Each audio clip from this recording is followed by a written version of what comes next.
Welcome to this week's Rogers McHugh YouTube video. This week we're going to discuss whether it's better to work for a boutique agency or a more corporate entity with multiple offices and a bigger brand.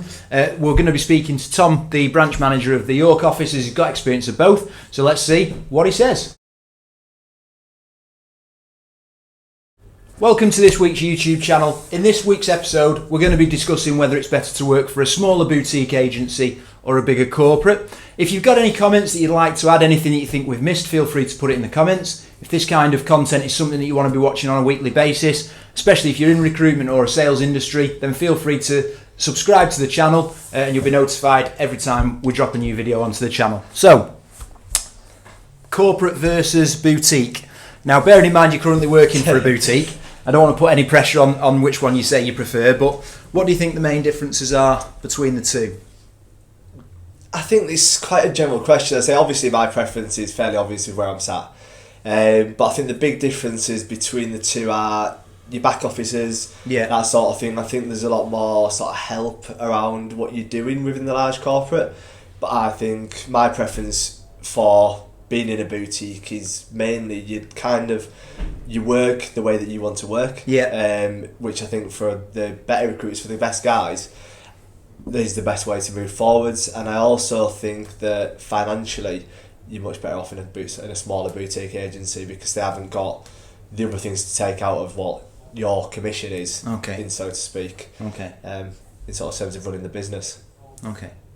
I think I take all those points. I think they're all valid, and I suppose it's quite difficult because we're a boutique at the minute, but we're looking at growing quite considerably.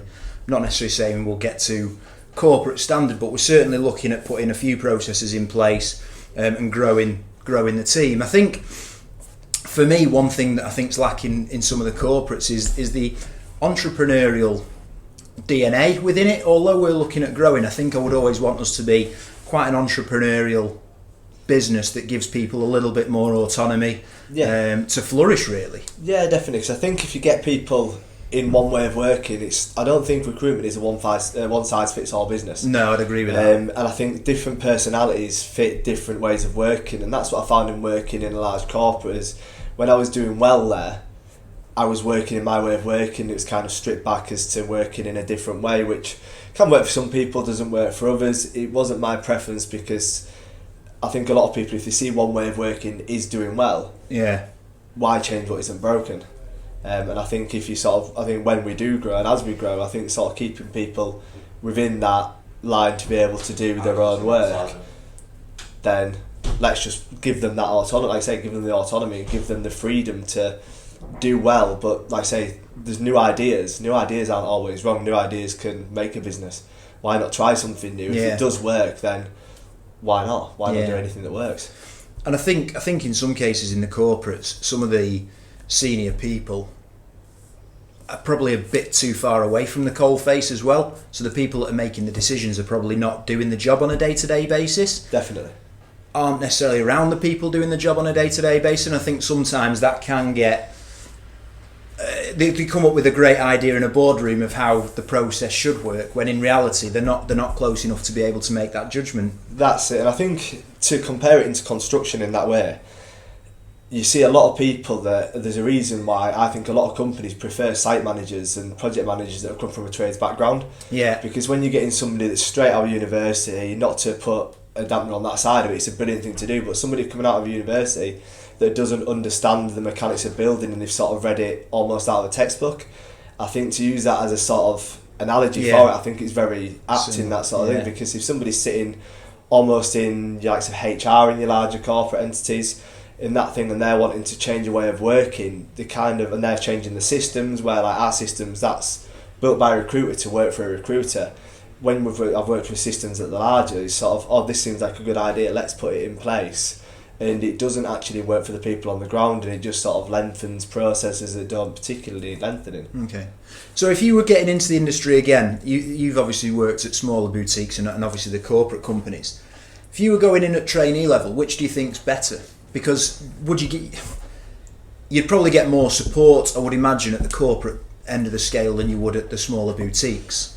I think it's quite a difficult one, because I think At your larger corporates, they've got a lot of the training packages in place, all that sort of thing, that sort of people come in, they go off here, but I think you get a little bit less attention than you would in the sort of smaller. So somebody coming into our office, they'll sit there and they've got sort of a lot of my attention because I'm sat in a close-knit room with them, and I can see what they're doing on a day-to-day basis, whereas the management and a lot of these large ones, they could be sat 30 to 40 feet away, they can't hear what's going on in the conversation. So although the training packages and stuff are going, it's actual day-to-day support. When you're working. I think like we've been going through a lot of desk coaching, and I think desk coaching gets lost at your larger companies because there's too much going on. So I think actual desk coaching, of listening to somebody on the phone, giving them tips sort of throughout the day as they're going, I think that's a better way of learning. Rather than sitting in a classroom. It's not to take away from sitting in a classroom, but I think we've got training programs that we can do online, that sort of thing. I think as long as somebody's got that sort of thing running alongside it, I think it's better to start with a smaller company because of the day-to-day sort of coaching and attention that you do get. Okay, that makes sense. I mean, we put a lot of effort into training the trainees that come into the business, of which we've had quite a good success rate. I'm kind of thinking, if you're going into a corporate, is it a case of it's a numbers game? We certainly don't see it like that. For us, everybody that comes into the business is key to the business growth, and we want to really give everything we can to make sure that they not only enjoy working with us, but they're on a career path that they agree on, that they want to follow. And we will put everything in place to get them from A to B, and that's part of what the reason that the biannual personal or professional development plans are in place for. But could it be that at a corporate it's more numbers based and it's spreadsheet based, and it's let's get them in, and if 3 months later they're not hitting the targets or they're not hitting what we expect them to bill, then let's get rid of them? Or is it a little bit more nuanced than that? It's quite a hard one. I think when you bring somebody into the business, I think it is a bit more turnstile at those sort of companies, but I think it's always going to be, the bigger you are, the higher turnover of staff you're going to have. That's just sort of, but I think it's quite hard for me to say, because when I went into the larger corporate side of the business, I was already a sort of senior team leader level. Established. So I didn't go in for that initial training, but from speaking to the people who were doing the training, some parts of it were relevant, some weren't relevant at all, because it was quite generic for all recruitment. The stuff that we do is quite specific for our market, so everything that, well, I like to think everything that we do is to help people on a day-to-day basis within our market and sort of build up for what they're doing specifically. Whereas I think people get lost in that sort of training, because if you get somebody that's coming in as a trades and labour consultant and half of the training that they're doing is for white collar permanent, they kind of get lost in the training a little bit. I'm not saying that the training's bad, but I think if it was a little bit more dialed down into what people are doing, a little bit more tailored, rather than being you have to do this and you've got to tick this box by the time that you're at 3 months, otherwise this is your manager's fault sort of thing. I think it's got to be training for a reason rather than a box ticking exercise. I suppose going into a big corporate could be more beneficial, based on, I suppose they're going to have bigger clients or perceived bigger clients, the bigger accounts, and it might be that easier foot into the into the game. It's obviously going into a boutique, it's quite business focused and secure. I mean, we do try and support the consultants with that, but quite heavily focused on winning your own business and securing your own accounts. I suppose in a corporate you might get bigger clients and bigger accounts where you can then feed off them straight away, so there might be a bit of a warmer foot in the door there, I suppose. To be fair, I think that is probably the biggest plus side for me of a large corporate. They do have those accounts, they do have the sort of accounts teams that deal with all that sort of thing for you, so you are sort of getting past vacancies along sort of fairly early doors. So to get that foot in the doors, to get them used to that,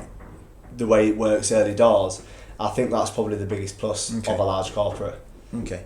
Well, look, appreciate your time. We've probably not come to any major conclusion over which is best. I mean, we're obviously going to say that working for a boutique and a smaller, more entrepreneurial business is probably more valid, and I'm sure the people that work for the corporates would argue against that. It's just interesting to get your thoughts, having worked for both, Tom, on which is best, or the pros and cons of both, I suppose.